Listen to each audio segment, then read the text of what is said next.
Hello दोस्तों, welcome to my YouTube channel. तो दोस्तों, इस वीडियो में हम लोग क्लास 9 के जो साइंस है उसके जो चैप्टर है बल तथा गति के नियम, उसके कुछ very very important MCQ question को देखने वाले हैं जो कि आपके बोर्ड एग्जाम के लिए बहुत ही इंपॉर्टेंट हो सकता है। तो अगर आप लोग क्लास 9 के स्टूडेंट हैं तो हमारे इस यूट्यूब चैनल को सब्सक्राइब करके वीडियो को एक लाइक जरूर कर दीजिएगा। तो इस वीडियो में हम लोग क्लास 9 के जो चैप्टर है बल तथा गति के नियम, उसके कुछ इंपॉर्टेंट एमसीक्यू क्वेश्चन को देखेंगे। तो बिना टाइम वेस्ट किए चलिए जल्दी जल्दी क्वेश्चंस को देखते हैं। और हाँ, चैनल को सब्सक्राइब जरूर कर दीजिए और जल्दी से 1 के कंप्लीट कर दीजिए, क्योंकि 1 के सब्सक्राइबर कंप्लीट होने के बाद हम अपने चैनल पर लाइव आ सकते हैं और लाइव आकर हम very very important MCQ question का प्रैक्टिस करा सकते हैं और भी ज़्यादा। तो इसलिए जल्दी जल्दी चैनल को सब्सक्राइब कर लीजिएगा। तो चलिए वीडियो को स्टार्ट करते हैं। तो देखिए, पहला नंबर क्वेश्चन है कि क्रिया और प्रतिक्रिया बल होते हैं। ऑप्शन है समान दिशा में, विपरीत दिशा में, कोण पर, कोई निश्चित दिशा नहीं। तो क्रिया और प्रतिक्रिया बल होते हैं विपरीत दिशा में। 1 का बी नंबर राइट आंसर हो जाएगा, जो न्यूटन का थर्ड लॉ है। आगे 2 नंबर क्वेश्चन है कि F equal to M A है।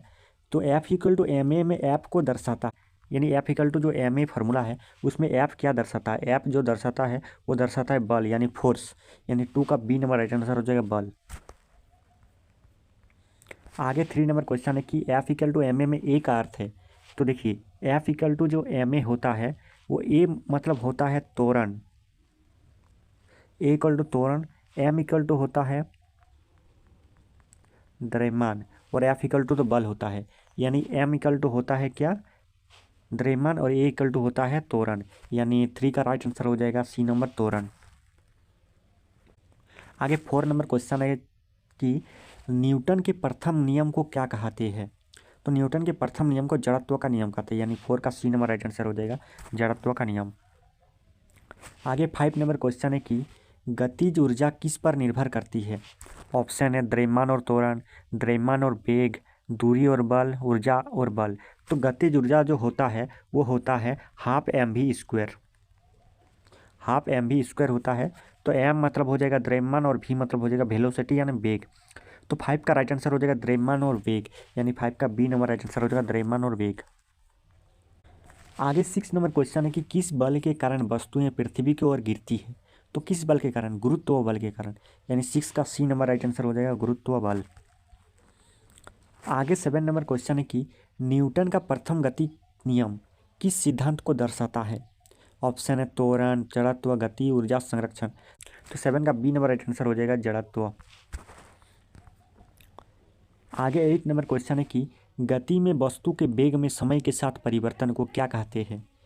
तो गति में वस्तु के वेग में समय के साथ परिवर्तन को क्या कहते हैं? तो वेग में समय के साथ परिवर्तन को हम लोग कहते हैं त्वरण। यानी 8 का बी नंबर राइट आंसर हो जाएगा, त्वरण।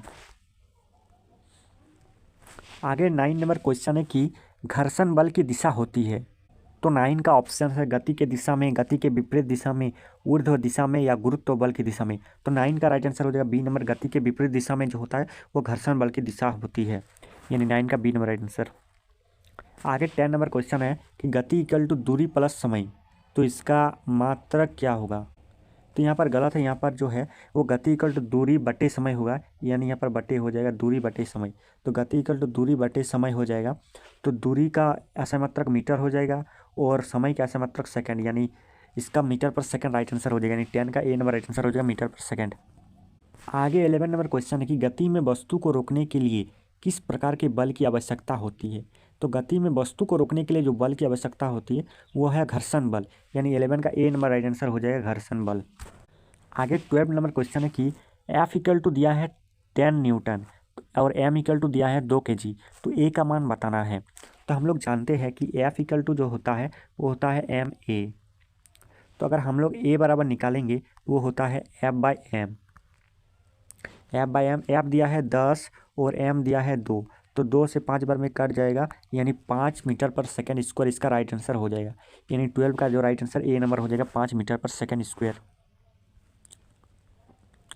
आगे 30 नंबर क्वेश्चन है कि न्यूटन के नियमों की कुल संख्या कितनी है?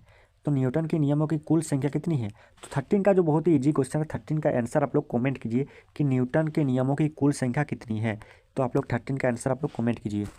आगे 14 नंबर क्वेश्चन है कि प्रतिक्रिया बल की दिशा क्रिया बल के सापेक्ष कैसी होती है? तो 14 का ऑप्शन है समान दिशा में, विपरीत दिशा में, ऊर्ध्वाधर दिशा में या कोई निश्चित दिशा नहीं। तो 14 का राइट आंसर हो जाएगा बी नंबर, विपरीत दिशा में। तो 14 का बी नंबर राइट आंसर हो जाएगा विपरीत दिशा में।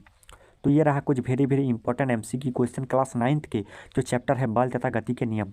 तो अगर और भी आप लोग किसी चैप्टर से very very important MCQ question चाहते हैं तो एक कमेंट जरूर कर दीजिएगा। तो चलिए मिलते हैं नेक्स्ट वीडियो में, तब तक ले जय हिंद, वंदे मातरम, थैंक यू।